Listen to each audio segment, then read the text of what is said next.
JP Nadda का कार्यकाल समाप्त हो चुका है और अब बीजेपी को नए अध्यक्ष की तलाश है। इस बार पार्टी एक महिला नेता को कमान सौंप सकती है ताकि 2029 के लोकसभा चुनाव से पहले नई रणनीति बनाई जा सके। 3 बड़े नाम सबसे आगे हैं। निर्मला सीतारमण, वित्त मंत्री, साउथ की बड़ी नेता। स्मृति ईरानी, तेज तर्रार, चुनावी रणनीतिकार। वसुंधरा राजे सिंधिया, अनुभवी, आरएसएस से गहरी पकड़। निर्मला सीतारमण, साउथ में बीजेपी के विस्तार का मास्टर स्ट्रोक। क्यों सबसे आगे? बीजेपी का फोकस साउथ पर। तमिलनाडु, केरल, तेलंगाना, कर्नाटक में पार्टी अपनी पकड़ मजबूत करना चाहती है। परिसीमन मुद्दे पर महत्वपूर्ण चेहरा। अगर परिसीमन लागू होता है तो उत्तर भारत में सीटें बढ़ेंगी जबकि दक्षिण में घटेंगी। विपक्ष इसे मुद्दा बना सकता है। ऐसे में साउथ की नेता को अध्यक्ष बनाकर बीजेपी बैलेंस बना सकती। मजबूत प्रशासक निर्मला सीतारमण बीजेपी की पहली महिला वित्त मंत्री हैं जो अर्थव्यवस्था और नीतियों को लेकर कड़ा रुख अपनाती। मोदी शाह की करीबी, प्रधानमंत्री नरेंद्र मोदी और गृह मंत्री अमित शाह के भरोसेमंद नेताओं में गिनी जाती। क्या चुनौती हो सकती है?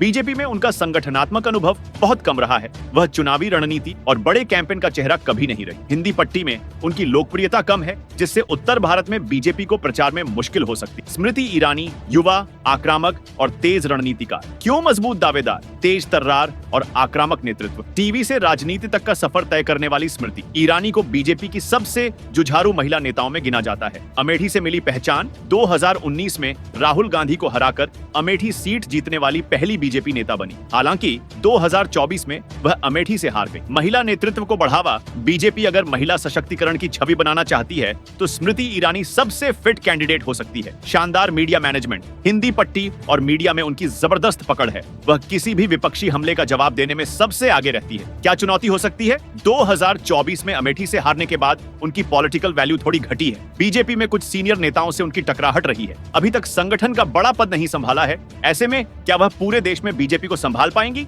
वसुंधरा राजे सिंधिया, अनुभवी लेकिन पार्टी में प्रभाव कमजोर। क्यों आगे हो सकती है? 2 बार राजस्थान की मुख्यमंत्री रह चुकी है। आरएसएस और बीजेपी के पुराने नेताओं से गहरा जुड़ाव। राजस्थान में बीजेपी को एकजुट करने में उनकी अहम भूमिका हो सकती है। अनुभवी नेता, प्रशासनिक और चुनावी रणनीति का लंबा अनुभव है। राजस्थान में बीजेपी की सबसे बड़ी महिला नेता। महिलाओं और परंपरागत वोट बैंक पर पकड़ मजबूत है। क्या चुनौती हो सकती है? मोदी शाह गुट से दूरी। दिल्ली में पार्टी के टॉप नेताओं से उनकी पटरी नहीं बैठ रही। राजस्थान की राजनीति में प्रभाव कम हो रहा है। लोकसभा चुनाव में वसुंधरा राजे को ज्यादा तवज्जो नहीं दी गई। बीजेपी राजस्थान से पहले भी राष्ट्रीय अध्यक्ष बना चुकी है। भैरव सिंह शेखावत। क्या पार्टी दोबारा राजस्थान से अध्यक्ष चुनेगी? तो कौन बनेगा बीजेपी का नया अध्यक्ष? अगर बीजेपी को साउथ में विस्तार चाहिए तो निर्मला सीतारमण आगे हो सकती है। अगर पार्टी को एक तेज, आक्रामक और पॉपुलर चेहरा चाहिए तो स्मृति ईरानी पर दांव लग सकता है। अगर अनुभवी और आरएसएस से जुड़ा नेता चाहिए तो वसुंधरा राजे सिंधिया भी विकल्प हो सकती। अब देखना होगा कि बीजेपी किसे अगला राष्ट्रीय अध्यक्ष बनाती है। आपका क्या कहना है?